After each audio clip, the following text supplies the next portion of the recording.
سلام، من گلفا هستم. اینجا در داستان دلاس داستانهایی رو روایت میکنم که طبیعتاً پایان دارند. از شما میخوام همراه هم باشید و پایانهای خودتون رو روایت کنید. توی کامنت ها برام بنویسید روایت شما از پایان این داستان چیه. من هم از بین اونها یک روایت رو انتخاب میکنم و با همین سبک و سیاق دوباره بازسازیش میکنم.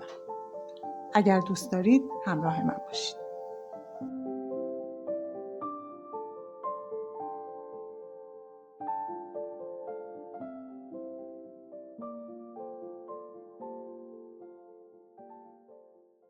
روز اول. مسیر هر روزش عبور از روی پل بود. بعد از یک روز کار مداوم و کسالتبار و بدون هیجان و شادی و دلگرمی. عادت داشت گاهی اوقات بایستد، به آب آرام رودخانه نگاه کند و به پرنده هایی که روی سطح آب نشسته بودند و با جریان آب شنا یا در آسمان پرواز می کردند. پرنده های اینجا عجیب با آدم ها خو گرفته بودند، طوری که گاهی برای گرفتن غذا از دست رهگذران کم مانده بود روی دوششان بنشینند. میماند، بی آنکه حرفی با کسی بزند یا حتی نانی برای ماهیخوارها بریزد. گاهی ماهیگیری میکرد، خیره به چوب پنبه میماند و حتی گاهی اگر ماهی گرسنه‌ای نوکی به طعمه میزد بی توجه قلاب را نمیکشید. همیشه همینقدر آرام، بی صدا، بی هیاهو، در سکوتی بی پایان. امروز اما روی پل روبرو دختری را دید، با پالتوی خردلی رنگ و دامن گلگلی قرمز که از زیر پالتو بیرون زده بود. چکمه‌های پلاستیکی قرمزش در نور صبح برق می‌زد. موهایش هم قرمز رنگ بود و زیر نور آفتاب در باد می‌رقصید. یک سبد بزرگ داشت که از آن برای ماهیخوارها نان می‌ریخت. معلوم بود دارد با پرنده‌ها حرف می‌زند. دستهایش را در هوا می‌چرخاند و صدای قهقهه شادمانه‌اش با باد می‌پیچید. از اینجا نمی‌توانست چهره‌اش را کامل ببیند. فقط معلوم بود دختر جوانی است و البته شاد، بی قید، مثل بچه‌ها. چیزی عجیب در دلش جوانه زد. انگار شادی کودکانه دختر از همان دور احاطه‌اش کرده بود. امروز سومین روز بود. پرنده‌ها دیگر به دختر عادت کرده بودند و وقتی دامن گلگلیش در باد میچرخید، آنها هم به دورش میچرخیدند. صدای خنده‌های دختر تا اینجا میرسید و قلب او را گرم کرد. دید که دختر دستانش را روی نرده‌های پل کشید و به این سو و آن سو دوید. تراوتی از حضورش تمام فضا را پر کرده بود. آسمان آبی‌تر، رودخانه پر آبتر و پرنده‌ها پر هیاهوتر و بیقرارتر شده بودند.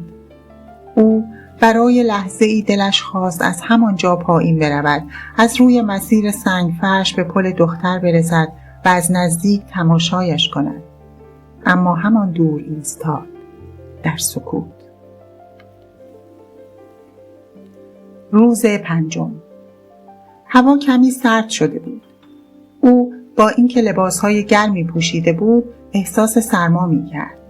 سرمایی که از استخوان‌هایش عبور می‌کرد. روی پل راه می‌رفت، ناخن می‌جوید. نفسش که نیمه نیمه بالا می‌آمد در هوا بخار می‌شد. حالتی شبیه خفگی داشت. گویا هوایی برای نفس کشیدن نبود. گویا زمان ایستاده بود. هیچ صدایی نمی‌شنید. نه گذر رود، نه آوای پرندگان، نه همهمه رهگذران. دختر نبود. هنوز نیامده بود. دیر کرده بود. ماهیگیری از کنار رودخانه برای او دست تکان داد و با سر سؤال پرسید. انگار می‌خواست بگوید چه شده؟ بی صدا لب‌هایش را حرکت داد و گفت خوبم و دست تکان داد. ولی خوب نبود. اصلاً خوب نبود. رودخانه هم انگار بی خروش و بی حوصله می‌گذشت. ماهیخوارها روی نرده‌های پل یا روی سنگ‌های وسط رودخانه کز کرده بودند. آفتاب بی‌رمق می‌تابید. هیچ نسیمی نمی‌وزید و همه چیز گویی غمی را بر دوش می‌کشید. ناگهان دختر آمد. با دیدنش خون در رگ‌های او دوید و قلبش به تپش افتاد. آنقدر گرمش شد که عرق روی پیشانیش نشست. ماهیخوارها پرواز کردند. دختر نانهای داخل سبد را به سمتشان می‌ریخت. قلقله‌ای برپا شد. صدای هیاهوی پرنده‌ها فضا را پر کرد. رودخانه خروشید، آفتاب گرم شد. صدای رقص برگ‌ها در باد گوشنواز بود. او دستانش را به سمت دختر دراز کرد. چشمانش را بست. پرنده‌ای گرسنه به خیال تکه نانی به سمت دستانش آمد، اما ناامید از کنارش گذشت. عطری در باد پیچیده بود، شبیه بوی گلهای مگنولیا در عصر تابستان. آفتاب روی پوست صورتش گرما می‌پاشید. آسمان خورشید و ماه را با هم داشت و هزاران هزار ستاره. خود را به باد سپرد. باد او را روی امواج آب رودخانه که مثل دریاهای آزاد خروشان و پرتلاطم شده بودند نشاند. سبک شده بود، مثل پر مرغان دریایی. به پل رسید. دست دختر را گرفت و بالا رفت. به صورتش خندید، رقصید. از نانهای سبدش به ماهیخوارها داد و چرخید. مثل بچه‌ها با شیطنت از نرده‌ها آویزان شد و تا می‌توانست فریاد کشید. از اعماق وجودش این حس کودکانه را دوست داشت و گویا چیزی را که سالها گم کرده بود به دست آورد. بازیگوشی‌های بیرنگ شده، کودکی‌های گم شده، فریادهای در گلو خفه شده، شادی‌های فراموش شده، آتش سوزاندن‌های خاموش شده، رهایی به خواب رفته، شور و شوق‌های برباد رفته. وقتی چشمانش را دوباره باز کرد، هنوز روی همان پل ایستاده بود، مثل همیشه ساکت و غمگین. دختر رفته بود. امروز روز 8 بود. او ایستاده بود و می‌لرزید. هوا کمی گرم شده بود، با این حال بدنش سرد بود. قلبش تند می‌زد و صدای ضربانش در گوشهایش می‌پیچید. نگران بود. نکند دیر کند. نکند نیاید.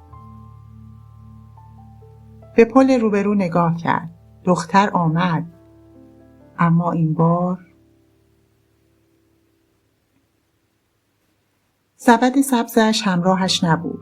پالتویش سیاه بود. دامن گلگلیش هم.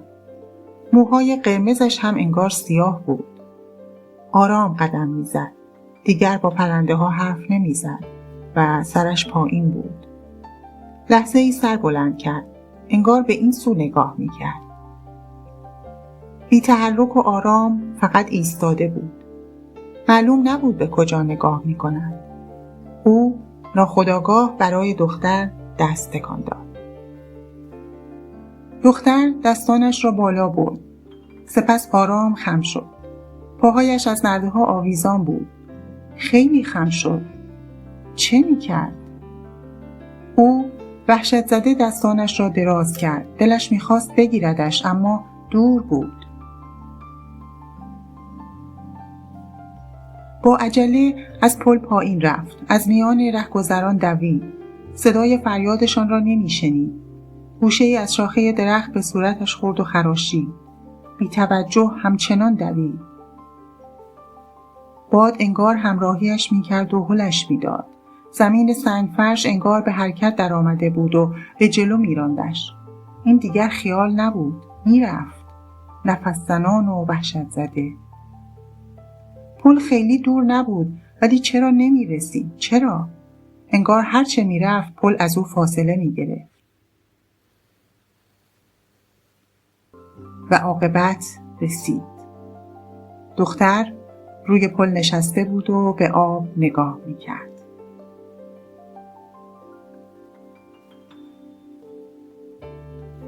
پرنده‌ها دورش پرواز می‌کردند. او آهسته نزدیک شد.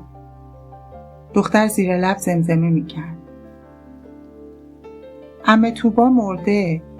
دیگه نیست که نون بده بیارم براتون. ببخشید پروانه ها، من دیگه نمیتونم بیام. دیگه عمه توبا نیست. باید برم جای دیگه. نون ندارم.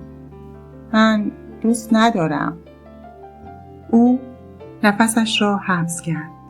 خم شد. دختر رویش را برگرداند. چشمان کشیده و زاویه دارش به او خیره شد. گردن کوتاهش را خم کرد. موهای قرمزش روی صورتش ریخت. لبخند زد و چینهای صورتش در هم رفت و گفت: سلام دوست من. پروانه ها رو دوست داری؟ دوست داری پروانه ها رو؟ نون داری بهشون بدیم؟ گرسنه‌اند. آهای آقاه. دستان کوچک با آن انگشت‌های کوتاه زیبا را جلوی صورت او تکان داد. به خودش آمد و آرام گفت: بله دوستشون دارم. پروانه ها دوست من هم هستن. من هر روز روی اون پل میبینمشون. تو رو هم میبینم که اینقدر مهربونی باهاشون. آفرین دختر.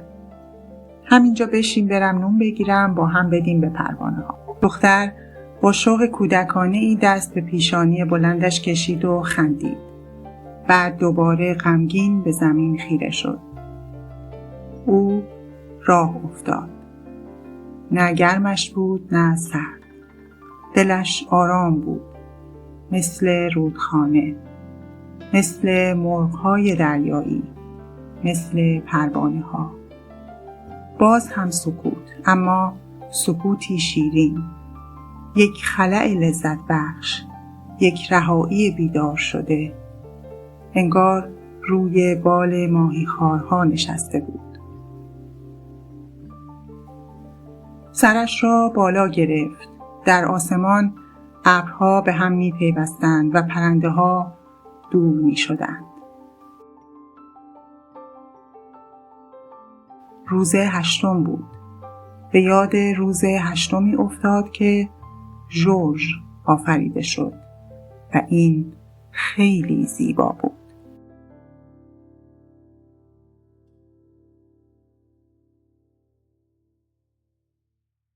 روایت من از این داستان رو دیدید و شنیدید. مشتاقانه منتظرم تا در کامنت ها نظرتون رو برام بنویسید و همینطور روایت خودتون رو از پایان این داستان. اگر دوست داشتید کانال ما رو سابسکرایب کنید و زنگوله رو هم بزنید تا اعلان داستان‌های بعدی براتون نمایش داده بشه. در پناه خدا باشید.